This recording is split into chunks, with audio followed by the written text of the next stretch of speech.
you could treat me right. Way oh, boy, take a chance, will you let me ride? Way oh, I could be the best thing in your life. So hello friends, welcome back to the another beautiful session of IELTS Bridge. So in today's video we are going to discuss about IELTS speaking.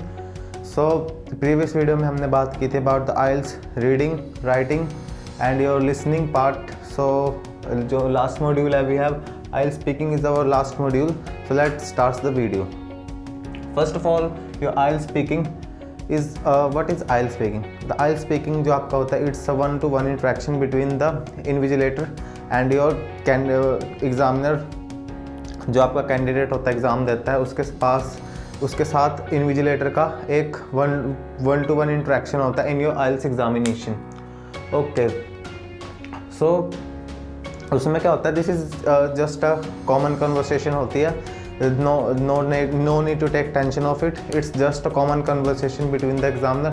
The main motive of this exam is to check your English proficiency. आप English proficiency जाते हो, वहाँ पर आपको foreign country में जाना है तो आपका IELTS का एग्ज़ाम होता है. So the main motive of IELTS speaking is to check the English proficiency कि आप इंग्लिश में बोल सकते हो नहीं. सो अकॉर्डिंगली वो आपको बैंड्स देते हैं. Now let's discuss this module in detail. First of all, in your IELTS speaking I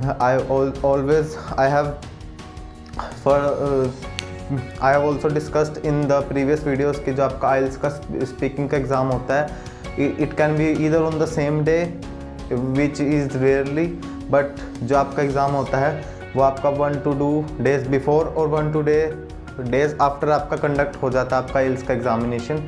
So this is a special kind of examination and very one of the easiest you can say. So first of all, the time duration of the IELTS speaking examination is 10 to 14 minutes. जो आपका time duration होता है that is 10 to 14 minutes. जो average रहता है it can be 20 minutes or it can be 30 minutes. 30 minutes बहुत ज़्यादा rarely होगा, but on an average 14 to 15 minutes रहता है. 20 minutes तो रहता ही है, but it also depends the examiner.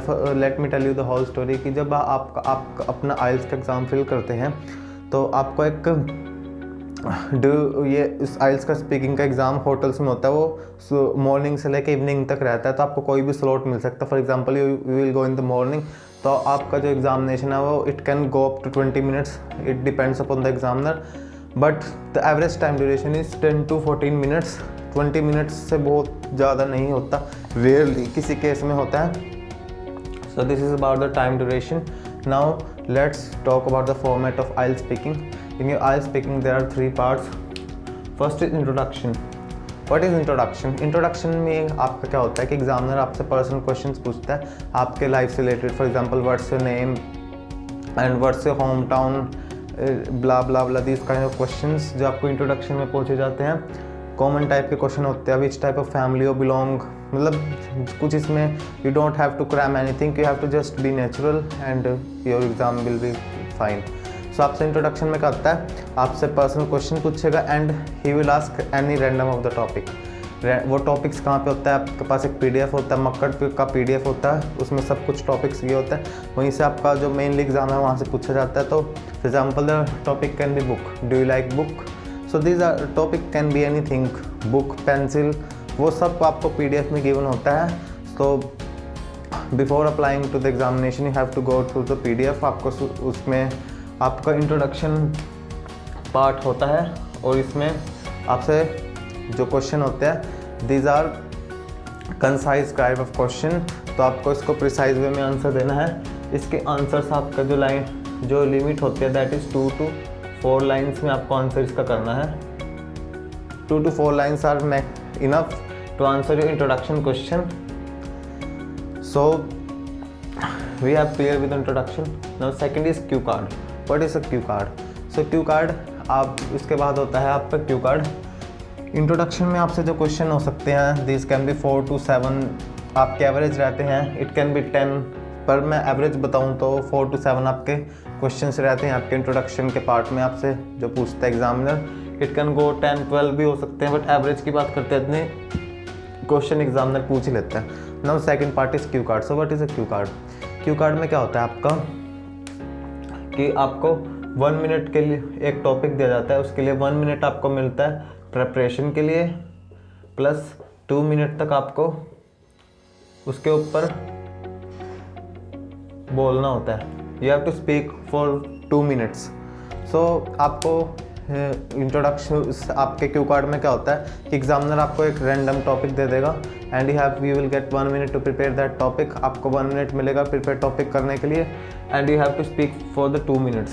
So what is a cue card? For example there are also different kind of cue card in your Makkad PDF. So the cue card are, for example, a random cue card discussion. For example, the question is describe a city you want to live in future. This is also a cue card. First, where is that city? How you know? How you know? Why you want to live in that city, and D part is how you feel about it. So हमें एक city के बारे में बताना है कि जहाँ पे आप फ्यूचर में रहना चाहते हो। वेयर कहाँ पर है, हाउ यू नो आपको कैसे पता है, why you want to live and how you feel about this. So इस तरीके से आपको कोई भी क्वेश्चन आ सकता है। For example describe your favourite toy about you in your childhood. तो इट कैन बी एनीथिंग। आपको पीडीएफ में बहुत सारे क्वेश्चंस मिल जाएंगे। तो इस टॉपिक को आपको प्रिपेयर करना होता है in 1 minute and for 1 to 2 minute you have to speak for that topic. आपको 1 to 2 मिनट इस टॉपिक के बारे में बोलना होता है। एक प्रॉपर फॉर्मेट्स होते हैं, वीडियोज़ आएंगे इसके ऊपर, but I have already told you this is an overview video. So the cue card is of 3 to और 2 मिनट तो इज़ अ स्टैंडर्ड। वो आपको 1 मिनट पे भी रोक सकता है, 1.5 पे भी रोक सकता है and it can the examiner can stop you at 2.5 minutes also, means 2 minutes and 30 seconds पे भी आपको रोक सकता है।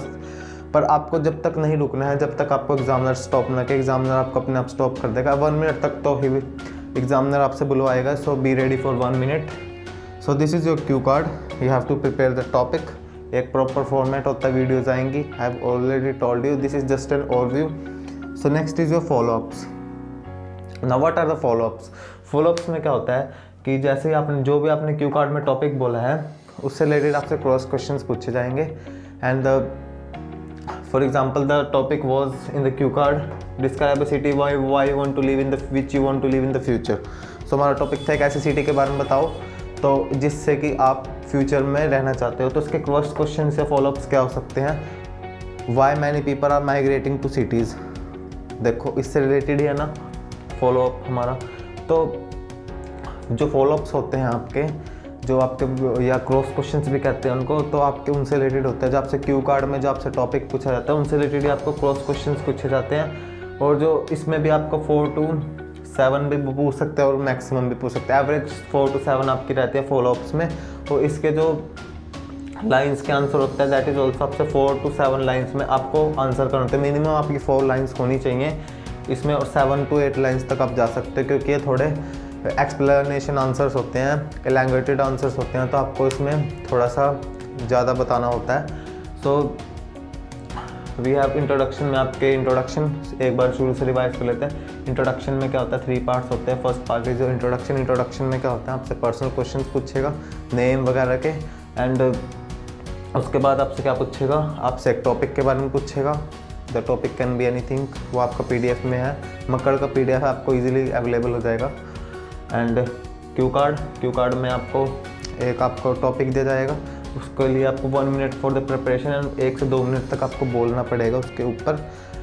एंड फॉलोअप्स में क्या होगा? जो आपसे क्यू कार्ड है उससे रिलेटेड आपसे क्वेश्चन पूछे जाएंगे, क्रॉस क्वेश्चन। अगर आपने क्यू कार्ड में कोई एग्जामिनर को डाउट होता है वो अपने आप से भी एक क्वेश्चन बना सकता है इन योर फॉलोअप। तो फॉलोअप में आपको इलैंगुएटेड आंसर होता है, 4 to 7 लाइन्स में आपके आंसर जाते हैं। So this is all about the format of IELTS speaking. Now ये तो हो गया फॉर्मेट के बारे में। Now how will examiner evaluate the candidate? उसको इवेल्युएट कैसे करेगा? ऐसे तो कोई भी बोल दे, आप मेरे साथ इंग्लिश में बोल दो, मेरे साथ मैं आपके साथ, आप मुझे इवेल्युएट कैसे करोगे? थोड़ा ना कहोगे बहुत अच्छा चलो 6 बैंड देते हैं। No, there is a specific marking scheme of your IELTS speaking. So let discuss the marking scheme. First of all, हर in your IELTS speaking there are 4 parameters on behalf of your IELTS speaking is checked. 4 parameters are fluency and coherence and grammatical range and lexical and pronunciation. First of all मैं आपको एक चीज़ बता दूँ कि don't be in that dilemma कि अगर आपका accent अलग है तो अगर आपका एक्सेंट कोई और है, मतलब आपका एक्सेंट ख़राब है, तो आप इंग्लिश स्पीकिंग में स्कोर नहीं कर सकते। एक्सेंट का कोई फ़र्क नहीं पड़ता स्पीकिंग में। Let me make it very clear कि आइल्स का जो आपका जो एक्सेंट है उसका कोई फ़र्क नहीं पड़ता है। उन्होंने अपनी गाइडलाइंस में मेंशन कर रखा है it can be any accent, but the main point is आपका जो लैंग्वेज है वो समझ में आनी चाहिए and you must be audible. So यहाँ पर एक्सेंट का कोई भी मार्किंग स्कीम नहीं है। These are the all four let second is first is fluency, आपकी फ्लुएंसी अच्छी होनी चाहिए and your coherence. Fluency and coherence means fluency अच्छी हो। फ्लुएंसी में आपका क्या आता है 1 to 2 पोज आपके हो सकते हैं, 2 या 2 से ज़्यादा पोज होंगे that will create a negative impact, क्योंकि nobody Indians only few of Indians are perfect in English. So आपके पोजेज 2 to 3 हो सकते हैं, दिस इज नॉर्मल, बट या 2 या 3 से ज़्यादा होंगे दैट लुक्स वेरी ऑकवर्ड। सो आपके पोजेज आपके चेक किए जाते हैं, फ्लुएंसी अच्छी होनी चाहिए, pause with less pauses and coherence means what you are saying must be connected to each other and must be relevant to the topic. Coherence होना चाहिए. This is your fluency and coherence. This is also of 9 bands. All the modules are of 9 bands. All the your parameters. Second is grammatical range. आपकी grammatical कितनी errors हैं, grammatical and कितने variety of sentences use करोगे। जैसा simple बोल के आओगे तो सिंपल बैंड्स मिलेंगे, थोड़ा सा सेंटेंस में वैराइटीज़ दिखाओगे, complex compound I am going to discuss in the further videos.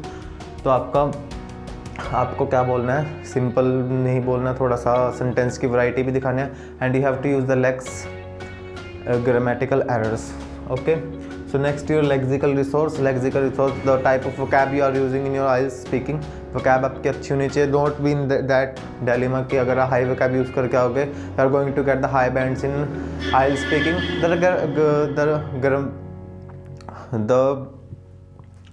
The grammar or you can say your vocab must be relevant to the topic. आपके relevant topic से होनी चाहिए and you have to speak in a precise way. Next is your pronunciation. आपकी word की pronunciation अच्छी होनी चाहिए।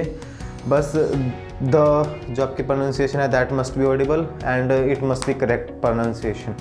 So ये आपके 9 bands के होते हैं एंड जो भी आप सपोज आपका स्कोर आया ईच जो आपका सेक्शन है उसमें 6 आया तो उसको 4 से डिवाइड करेगा और दैट इज़ 24, तो आपका ओवरऑल 6 आएगा। जो भी आपका स्कोर आया उसको प्लस करके 4 से डिवाइड करके फिर आपका 4 से डिवाइड करके आपका ओवरऑल स्कोर बन जाता है in your IELTS speaking.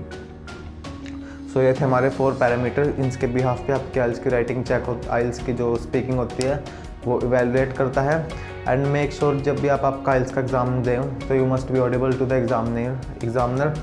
There is because अगर आप ऑडिबल नहीं होंगे एग्जामिनर को तो he will not be able to give you bands. चलो उसको ऑडिबल भी हो गए तो वहाँ पर जब भी आप अपना आइल्स का जो स्पीकिंग का एग्ज़ाम दे रहे होते हैं आपकी ऑडियो रिकॉर्ड हो रही होती है। इन केस अगर आप रीचेकिंग के लिए अप्लाई करते हो तो आपको प्रॉब्लम होगी, तो मेक श्योर कि आप ऑडिबल हो एंड अच्छे से एग्जामिनर को अपनी स्पीकिंग वगैरह दें। एंड इन सबसे रिलेटेड और भी कुछ पॉइंट होते हैं। फर्स्ट ऑफ ऑल कि आपको आइल्स की स्पीकिंग में कभी भी क्या कहते हैं आपका आई कॉन्टैक्ट जो आपका नोटिस किया जाता है, आप आई कॉन्टैक्ट कैसा है। फॉर एग्जांपल मैं आपसे बात कर रहा हूँ, मैं इधर उधर देखूँ, I will not be able to contact with my audience, तो आपका आई कॉन्टैक्ट मैटर करता है। Second is your body language कि आपकी बॉडी लैंग्वेज कैसे है। Your sitting posture, your backbone must be straight like this and you have to sit in the exam. आपकी backbone जो स्ट्रेट होनी चाहिए एंड आपको अच्छे से मैनर्स के साथ एग्जामिनर के साथ टॉक करना है and also your poses, your way of talking and there are also and और भी कुछ पैरामीटर्स होते हैं। मतलब ओवरऑल एक अच्छा सा हमें फॉर्मल बन के जाना है एंड हमें ऑनेस्टली एग्जामिनर के साथ बात करनी है। एंड फर्स्ट ऑफ ऑल आइल्स की स्पीकिंग और इंटरव्यू में फ़र्क क्या होता है? आइल्स की speaking is just a normal conversation जो आप होती है। इंटरव्यू में क्या होता है, थोड़ी फॉर्मल होती है। आप इंटरव्यू में झूठ नहीं बोल सकते, जो दूसरा आपका वो, अगर आप झूठ बोलोगे तो पकड़े जाओगे। पर आइल्स की स्पीकिंग में अगर आप फॉर एग्जांपल आपको कोई टॉपिक नहीं आया, यू कैन स्पीक लाई, तो एग्जामिनर को कोई फ़र्क नहीं पड़ता चाहे आप झूठ बोलो, बट मेक श्योर जो भी आप बोल रहे हो उसके पास आपके रेलेवेंट आंसर्स हों।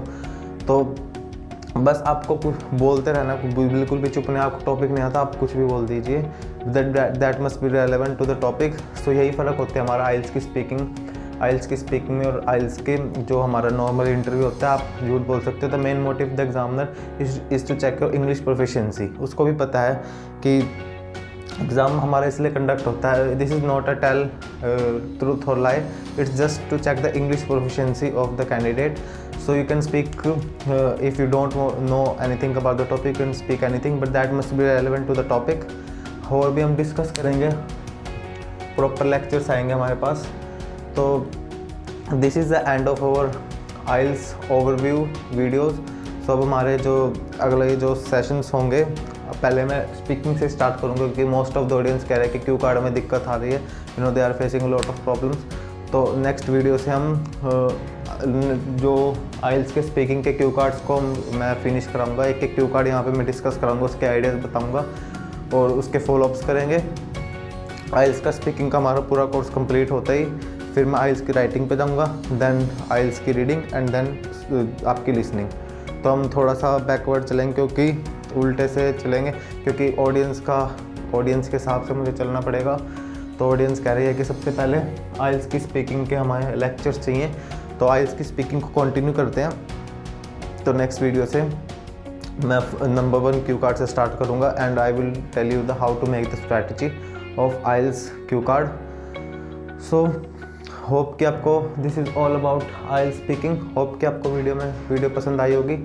सो if you have any doubts about IELTS speaking, so tell me in the comment section and make sure you like and subscribe the channel and share that video with your friends. So मिलते हैं next video में with your number 1 Q card. So till then keep studying and crack your IELTS examination with full of joy. So bye bye, see you in the next video. Bye bye.